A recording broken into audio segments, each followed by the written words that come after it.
How to build confidence by overcoming fear and self doubt.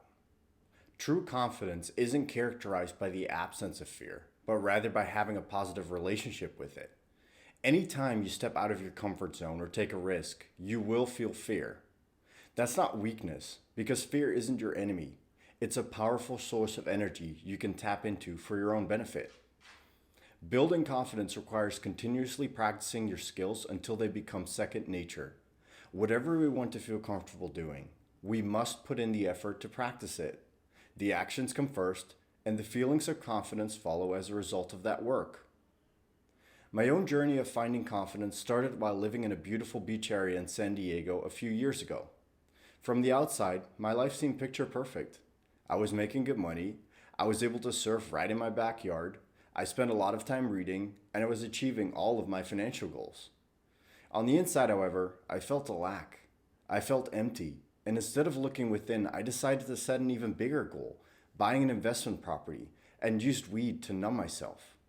The new goal and self-medicating worked to keep me distracted, but I knew something was wrong. Even my sleep was suffering. After I successfully purchased a duplex and moved out of state, I decided to try EMDR therapy in order to discover why I still didn't feel right. Eventually, my therapist helped me recognize that all I was doing was distracting myself because deep down, I felt utterly and truly lonely. Once I accepted and integrated these uncomfortable feelings, I started prioritizing my friendships and the contributions I made to them. That was a true inflection point in my life. A lack of confidence and the fear of failure are typically rooted in the following: emotions such as fear and anxiety, and memories of failures or mistakes in the past, images of things going badly in the future, thoughts about failure, doing things wrong, or not being good enough, sensations such as a racing heart, dry mouth, or butterflies in your stomach.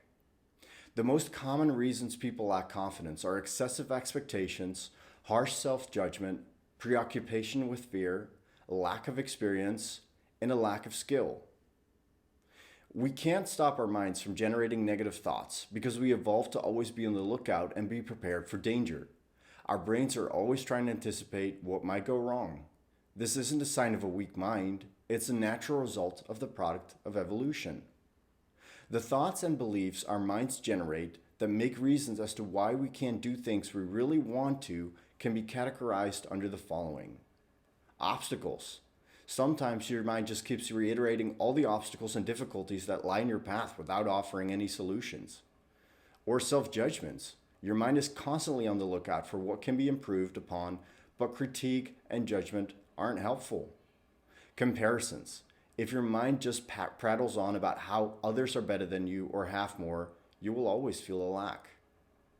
Predictions. When your mind starts predicting failure, rejection, or other unpleasant outcomes, and you identify with those beliefs, you'll quit before you know it. Most books and courses in self-development place a major emphasis on setting goals. However, clarifying your values first is essential if you want to achieve your goals. Values give you the inspiration and motivation to persist during times of hardship, and they keep you on track. If you pursue goals that aren't aligned with your values, it will lead to disappointment in the end. The society we live in defines success in terms of achieving certain goals, such as fame, wealth, status, and respect, a big house, a fancy car, a large salary. If you identify with this standard of success, you set yourself up for unnecessary suffering because you will always be striving to reach the next goal. The illusion of, when I achieve this or that goal, then I will be successful, leads to numerous problems. First, there's no guarantee you will achieve your goal. Second, even if you achieve your goal, it will not give you lasting happiness. Third, identifying with this belief will put you under a great deal of pressure because you have to keep achieving. If you don't, you're a has-been, a failure, or a loser. True success is being exactly who you are by living in alignment with your values. This doesn't mean giving up on your goals. It means you use your values to set your goals. There is tremendous amount of energy within our fears. The flight or fight response evolved over millions of years to prepare our bodies for action. But you have to build a positive relationship with fear to make use of it. Don't fight your fear. Allow it, befriend it, and channel it. Successful athletes, Business people and stage performers do this by viewing their fears as being pumped or amped rather than afraid. To put your fears to good use, create a daring adventure. Pick a domain of life, such as relationships, work, fun, hobbies, or health, and clarify your values. Ask yourself, what sort of character do you want to develop? Then set your goals using those values. What is your life going to look like 1 year from now, or 3 years from now, or 5 years from now? And then specify what actions you have to take. What is the simplest, easiest thing you can do today to move towards your goal? And take action by immersing yourself in tasks and distancing yourself from negative thoughts and influences. When you feel stuck, it is typically caused by fear. Fear is an acronym, and the first letter stands for fusion. The more ambitious the goal you pursue, the more reasons your mind will give you as to why it can't be done. If you fuse or identify with those thoughts, they can become major obstacles. The E stands for excessive goals. If your goal exceeds your resources, you will fail. So ask yourself, is this goal in some way excessive? Am I trying to do too much, too soon? The A stands for avoidance of discomfort. Stepping out of your comfort zone causes discomfort such as fear, anxiety, nerves, self-doubt, and insecurity. Ask yourself, what thoughts and feelings am I trying to avoid or get rid of? What sort of discomfort am I struggling with? The R stands for remoteness from values. Your values provide the motivation to step out of your comfort zone and to do something that's likely to bring up uncomfortable thoughts and feelings. Ask yourself, what values am I forgetting, neglecting, or acting inconsistently with? Now, the solution to fear is another acronym called DARE. D stands for diffusion. Once you know what thoughts are hooking you, you can notice them, name them, and neutralize them. Engage fully in what you're doing and let thoughts come and go like passing cars. Acceptance of discomfort. There's no such thing as a pain-free life, but you do have a choice about the type of pain you experience. You can choose the pain of stagnation, or you can choose the pain of growth. The R stands for realistic goals. If your goals exceed your resources, then you have two options. One option is to temporarily put your goal on hold until you've gained the necessary resources. Once you have those necessary resources, you can return to the original goal. The second option is to scale down the goal to fit the resources available. Ask yourself, what is the smallest, simplest, and easiest step I can take in the next 24 hours that will take me 1 inch closer to my goal? The E stands for embracing values. What matters to you in the big picture? What sort of life do you want to live? Get in touch with those values, reflect on them, and let them guide you.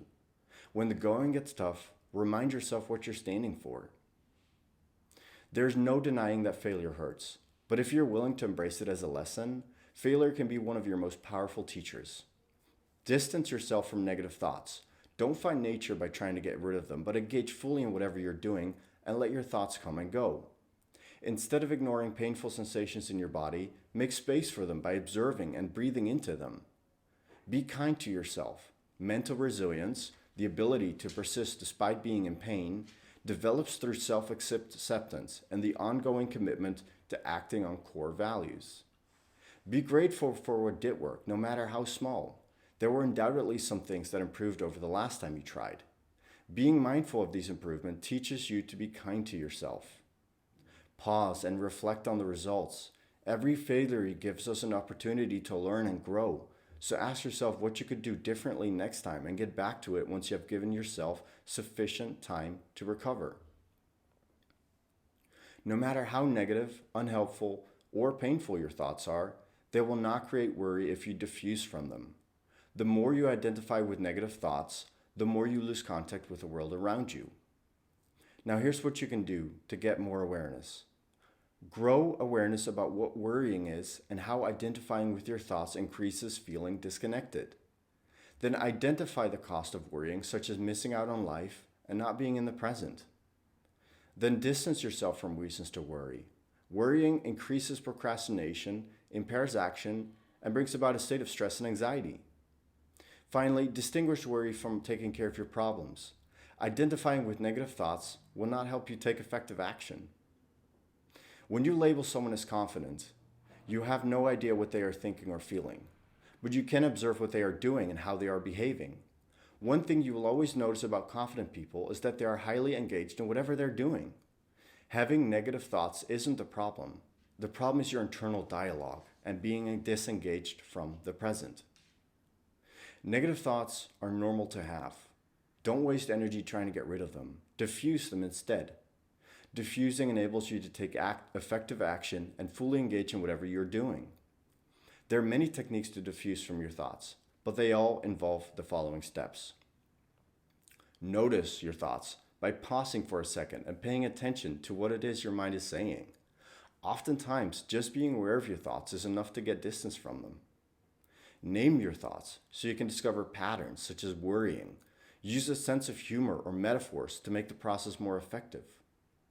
Neutralize your thoughts by putting them into a new context where you can see them clearly for what they are. Words and pictures and symbols. They are nothing you need to run away from. Self-acceptance is important because you won't get the exact results you want whenever you step out of your comfort zone.